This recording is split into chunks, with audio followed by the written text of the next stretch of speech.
Good morning, good afternoon, good evening, wherever you are watching us from. This is Wounded Beauty, and my name is Eunice Indangase.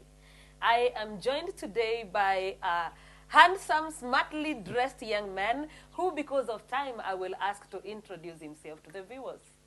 Okay, my name is George Wanjala Ekisa, and I am 30 years old. I am a student also at Kibabe University, and lucky enough, I graduated my first degree, hoping that I will do more in the future. Wow, you are determined to do more. Yeah. All right, George. People usually say my testimony is long, I don't know where to begin, but I always tell people to start from the beginning of George. Where do you come from? Okay, I come from Bungoma. Nilizaliwa Bungoma, but I grew at Nairobi because of my parents. They were working at Nairobi. My father used to work in a military, and my mother, she was a mere nurse in a certain hospital. So Nairobi was the best place to be as a family. So one day, as a family, we were just going to Mombasa to enjoy in a picnic holiday. Just 10 years back, down the line. Then wakati ambapo tulikuwa tukienda tukisafiri, sijui mambo yalifanyika vipi, alafu tukapata kwamba tulikuwa tumepanda kwenye gari letu la kibinafsi along the Mombasa Road, alafu ajali ikatokea. Na venye ajali ilitokea, nilijihisi kwamba nimepata ajali karibu mwezi mmoja, kwa sababu it took away my consciousness, like ilinifanya nikakuwa sikuwa najielewa. How old were you then? Nilikuwa na 7 years. 7 years. Yeah, I was 7 years. So that's when walianza kuniambia ni nini kilijiri baada ya hapo, kwa sababu sikuwa na picha kamili. So they told me that your mother passed away. Hapo tu kwa hii ajali. Then my father passed away along the way, wakimpeleka kwa hospitali. So ikanifanya nikarudi nyuma, kwa sababu sikuwa nakusudia kwamba kuna wakati nitatengana na wazazi wangu kwa kiwango hicho. So on that day when you had the accident, both of your parents died? Yeah, both died. And you did not find this out until after how long? After a month. Because you were unconscious in the hospital. Yeah. So you were not born like this.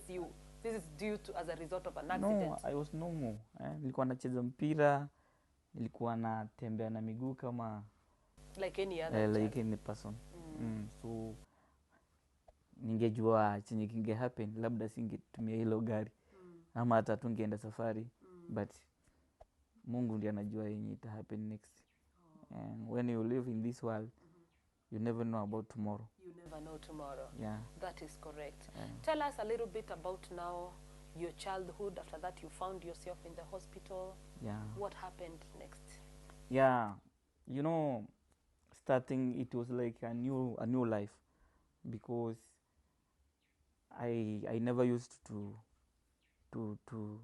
use maybe a wheelchair, or so ilibidi nipitie hali ngumu, like nilikuja nikawa depressed, because sikuwa natumia wheelchair mara ya kwanza, alafu all of a sudden nimeshift inafaa nitumie wheelchair. So nilijichukia.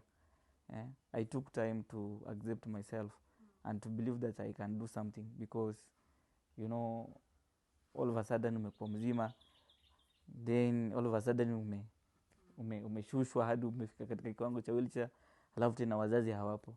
So meaning that those breadwinners ambao ni wazazi wangu hawapo, so inabidi ni face dunia mimi peke yangu na huo umri mdogo. So mimi naona maisha ilikuja kwa ngumu, because those one whom I call my relatives, wenye walitoa promises siku ya matanga, they became to be my enemies. Like the sorry.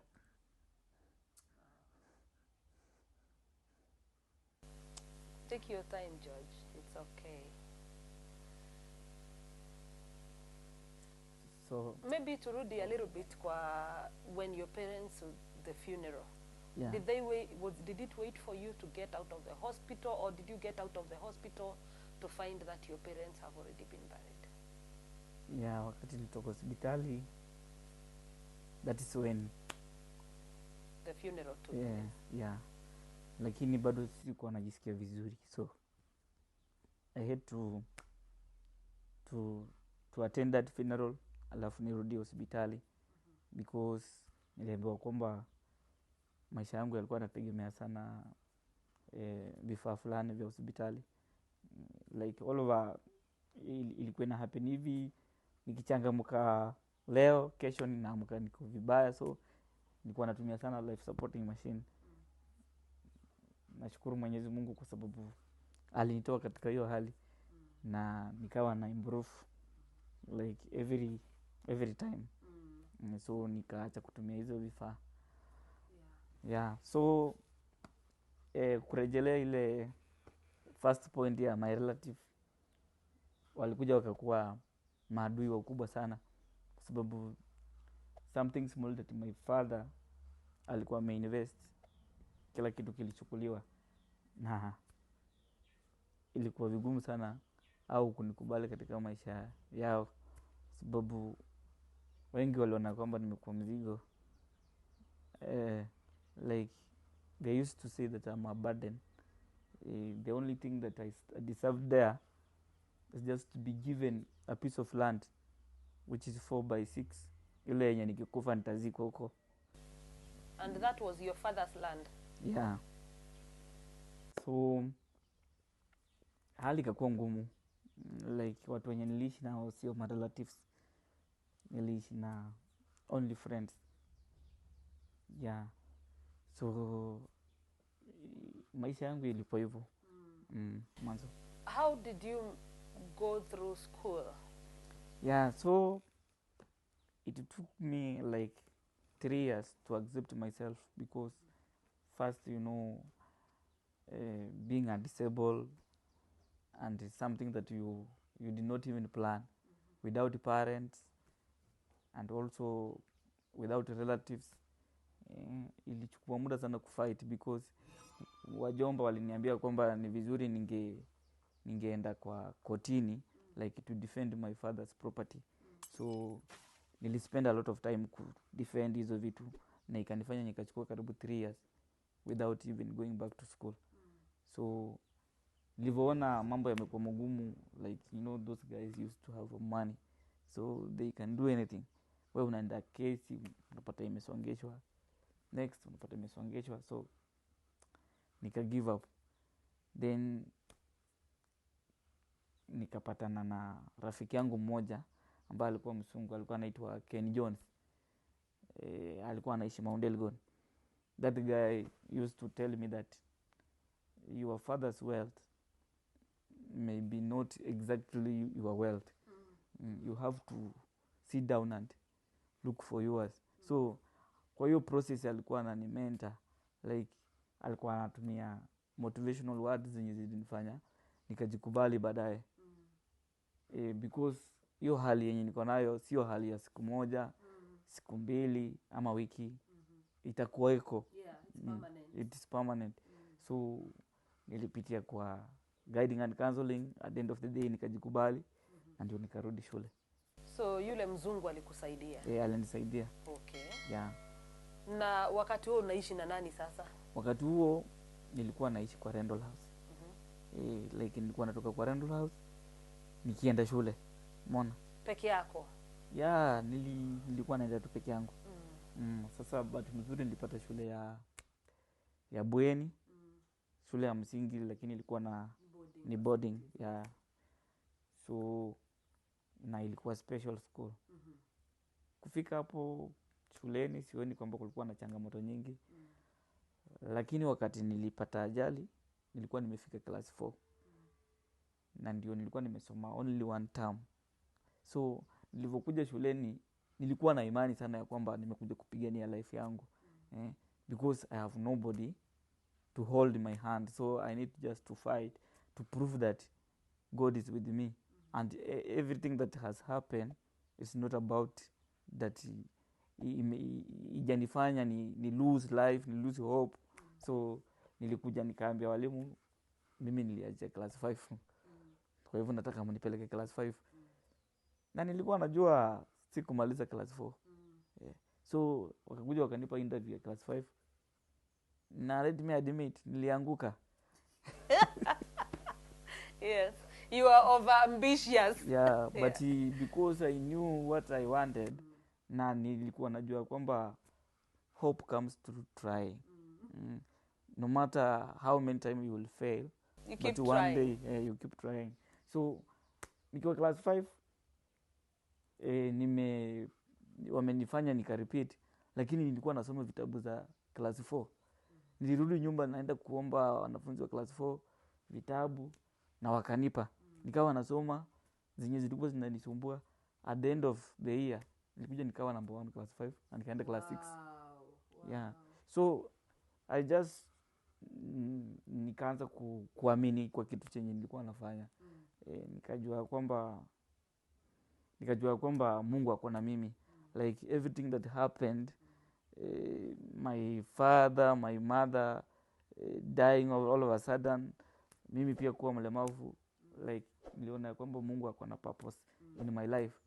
So I just kept on learning and mingling with people like nothing happened. So nikaendelea nikafika class 6. Nilipofika class 6 madeni nayo yakawa yamekuwa shuleni mengi, kwa sababu huyo mzungu baada ya kuishi na mimi kwa hiyo muda kulitokea scandal. Kulitokea scandal fulani ya vita baina yake na watu wake wa karibu wa Afrika. Walisema kwamba alikuwa ana finance weapons huko Mount Elgon.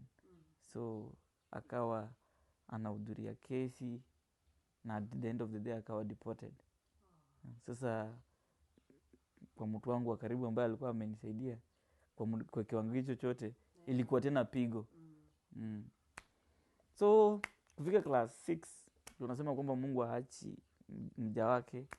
Nilipatana na mama mmoja ambaye anaitwa Katasof Eunice Wanga. Alikuwa madam kwa hiyo shule na alikuwa ana intend, ambition zake ilikuwa ni kusaidia wanafunzi walemavu ambao wanataka kusoma na labda hawana hela. So alikuwa na kitu ambayo inaitwa Lilian Foundation. That Lilian Foundation used to pay school fees for persons with disability, students who came out to learn, specifically for learning. So akanilipia school fees kuanzia class 5 mpaka class 8. Na along the way pia tena kuna muujiza tena ulifanyika. Nikiwa class 7 nikawa nakumbuka wakati ambapo nimejikubali sasa, nikiwa na huyo mzungu tulikuwa tukifanya naye mazoezi Mount Elgon na nilikuwa natumia wheelchair. So nikakuja nikasikia kwamba kuna competition ya persons with disability katika kiwango cha shule za msingi. So nikasema kwamba I will try. So nikaanzia sub county level nikaenda hadi national. Na nilipofika national wakatuweka Nyayo Stadium. Nakumbuka hiyo wakati ilikuwa mwaka wa 2009. Wakati ambapo tulifika Nyayo Stadium, mtu mmoja akaninong'onezea kwa kichwa akasema kwamba unajua nini, wako wanachagua watu kwenda ngapi Paralympics Turkey. So watachukua tu number 3, but saizi hawezi waambia what you do, just do your best. Na kwa sababu nilikuwa najiamini na nilikuwa najua sina mzazi wangu ni Mungu, so I had to put all of my my effort together. Kusema kweli nilifunika macho na kujifungua nilikuwa number 1. Wow. Yeah, so nikapata nafasi ya kwenda nje ya nje. I went to Turkey, Istanbul. Yes. And I've been there. It's beautiful. And I can say that it is a good exposure to me. Yes. Like hiyo kitu, it is an added advantage and upper hand for me to accept myself. Because kuna watu wamezaliwa wako vizuri, labda wengine wamezaliwa katika familia za kitajiri, lakini hawajapata, they've never had an opportunity hata kuona tu ndege hawajaiona. Exactly. But mimi Mungu amenipa nafasi nadra kabisa kutoka katika familia ambayo sina mtu, una wazazi, ni wewe tu na Mungu. Yeah. Na nikafika katika nchi ya ughaibuni. So nikashukuru Mwenyezi Mungu. Tulimaliza huko karibu wiki 3, then we came. But before we took off to our country, to Kenya, tuliambiwa na watu wa kwamba each of us anaenda kupata token. Like kila mtu angepewa karibu 3 million. So mimi nikajua life yangu inaenda kubadilika. Umeomoka. Nimeomoka.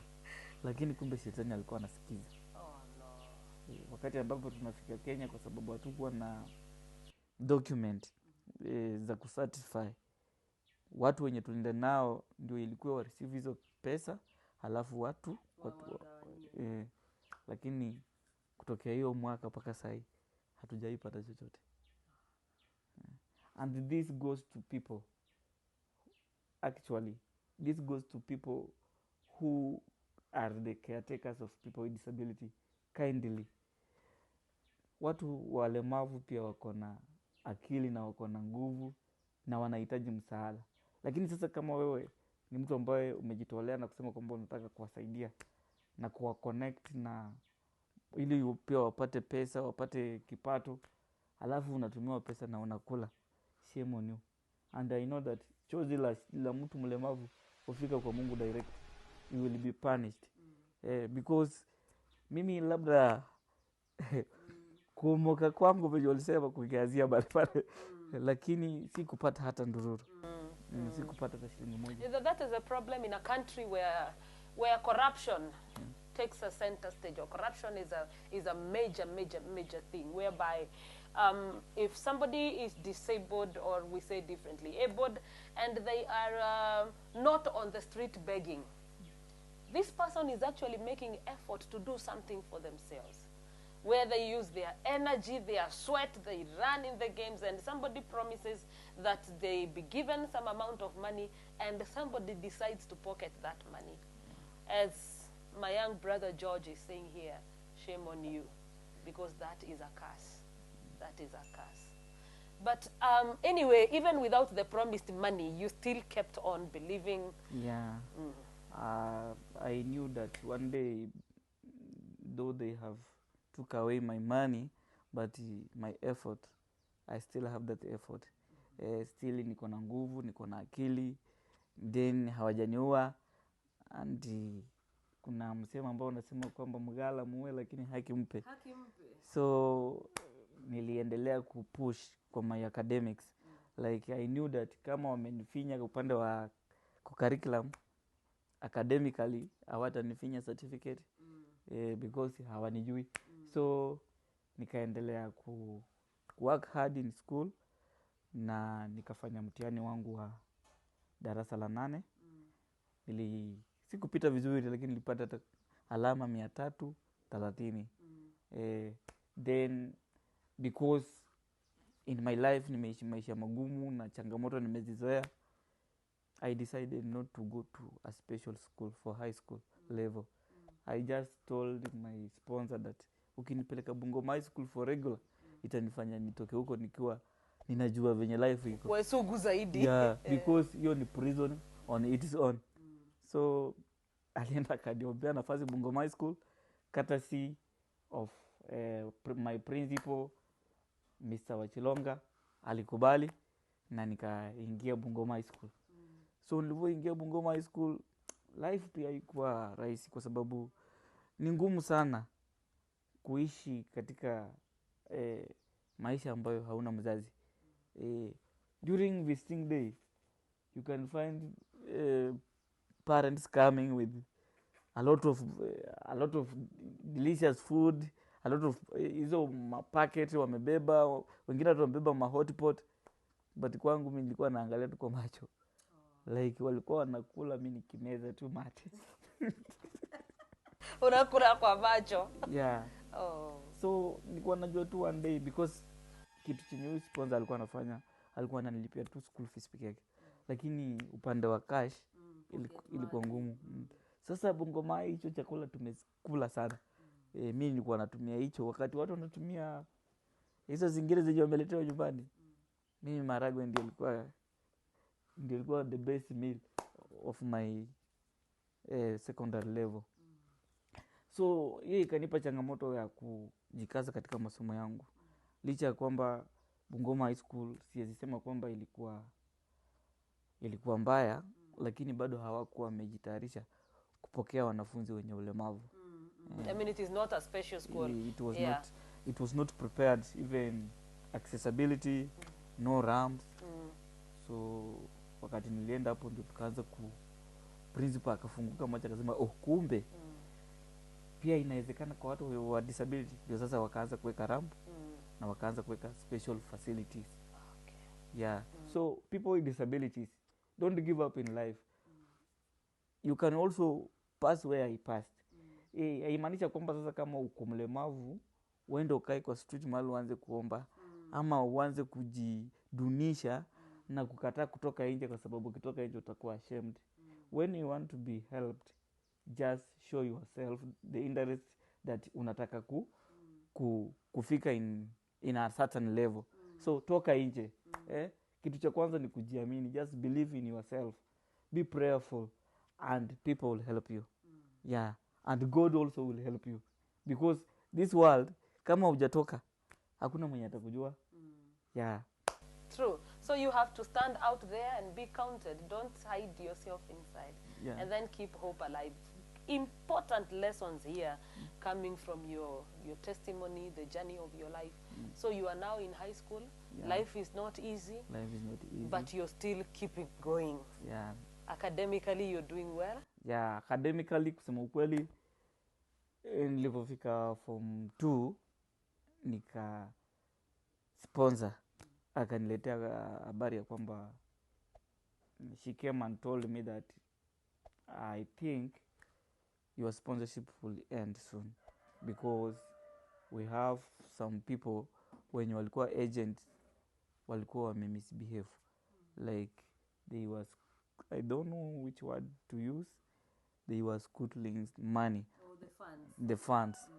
So wakasema kwamba Africa ni kama ililaaniwa, because kama tunajaribu kusaidia watu hao alafu wanajaribu kutumia hizo pesa, like mtu anakuja anachukua takwimu ya watu 100 na kumbe hata wafiki 3.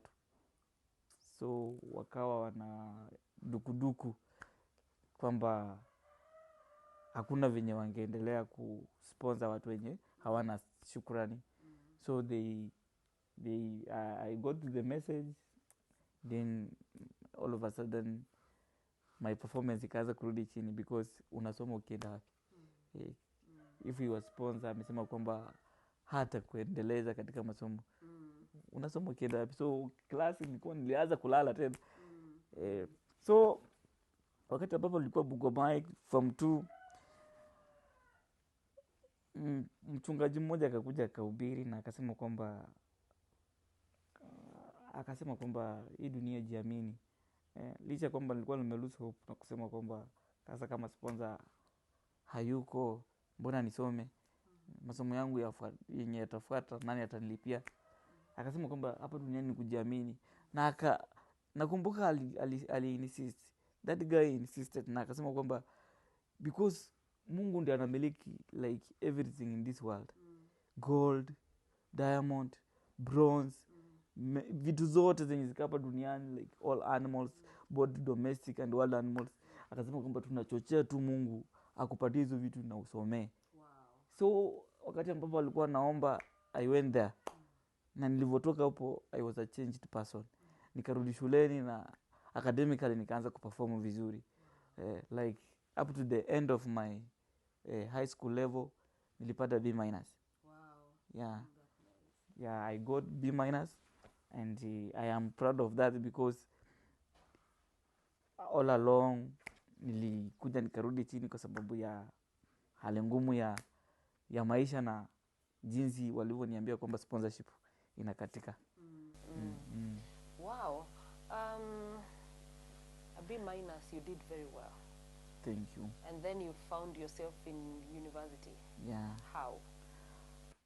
Yeah, getting to the university is even a miracle because after that I went to my relatives and I showed them my result slips.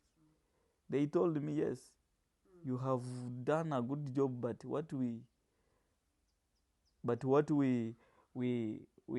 are planning for you is just different from what you are planning.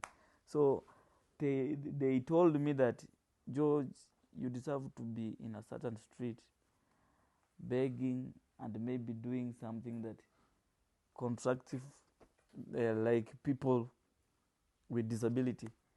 So waliniambia kwamba wewe ni mtu ambaye unafaa kuwa kwa town fulani ama street fulani unaomba na kutengeneza vitu kama viatu kama wenzako, na tunaomba msamaha. In fact they apologize that tunaomba msamaha, hatukukuambia hii mapema. Otherwise, you would not have wasted your time going to school. Yeah. You could have already become a beggar. That's what your relatives said. Yeah. So nilijiamini, nikarudi tena kwa huyo mwenye alikuwa na an agent wa sponsorship kule high school level, akaniambia sidhani kama watakubali. What they can only do for you, I can request for something small for your maybe shopping or your first year, but it will be only introduction, but chenye kimebaki pambana na hali yako. I remember that time ilikuwa December, ilikuwa around August, and nikawa nimejitayarisha sasa mimi kuja university. Nilikuwa na imani, I had faith that I must finish what I started, and I knew that Mungu ako na mimi like every day. Kama niende amenipitisha kwa haya yote, mbona asinimalizie? So I remember hiyo wakati nilikuwa King Jesus Faith Church, na I used to sing. So one of church leaders akasema kwamba kuna conference ilikuwa inafanyika Kitale, na hii conference inahitajika waimbaji ambao wataimba like all of the week. So walichagua 9 praise and worship. Now ndio the best worshipers. So we went there, and mimi nilikuwa tu ni kama baka. Mimi sikuwa kwa hiyo list ya watu wenye the 9, you are not among them. I was not even recognized like naenda kuimba. Singe lead. So kufika hapo hivyo, first day wakaimba, in fact hata siku back. Second day wakaimba, but you know what, Mungu alifanya miracles. Like kufika Thursday ndo sasa ibaki Friday wa conclude that conference, kulikuwa na crusade. Wakapiga crusade, wakamaliza, sasa wakarudi kwa kanisa. Kufika kwa kanisa, wale 9, the best 9 wote hakuna mwenye anaongea, like wote walikuwa sauti zimeenda. So mimi nikachukua microphone hiyo jioni, nikajaribu kuimba, na ninakumbuka nilianza na worship, alafu kidogo nikaimba praise. Na yule mwenye alikuwa ana direct hiyo mkutano akasema kwamba leo hatutaki uimbaji yoyote, tunataka tuwe kijada tubariki. Na wakati ambapo wageni walikuja kuhubiri, huyo mgeni akasema kwamba kuanzia venye ibada ilivyoanza Monday mpaka saa hii, leo ndio nimebarikiwa na uimbaji. Na akasema kwamba nimesikia kwamba huyu kijana anaingia university, and I was asking God what will I do for him. Then akasema kwamba nitamfanyia shopping ya 20,000. Wow, praise God. Our viewers, we continue with the testimony of Brother George here, who has a testimony that is very inspiring and encouraging and empowering. We'll come back with part 2 of his journey of his life, where he will be sharing with us some of the deep personal challenges that he has been through as, first of all, somebody that is differently abled or disabled, as we may say, on a wheelchair, and how he has struggled through life and making it happen, and how he is coping up until this point. See you soon. Bye-bye.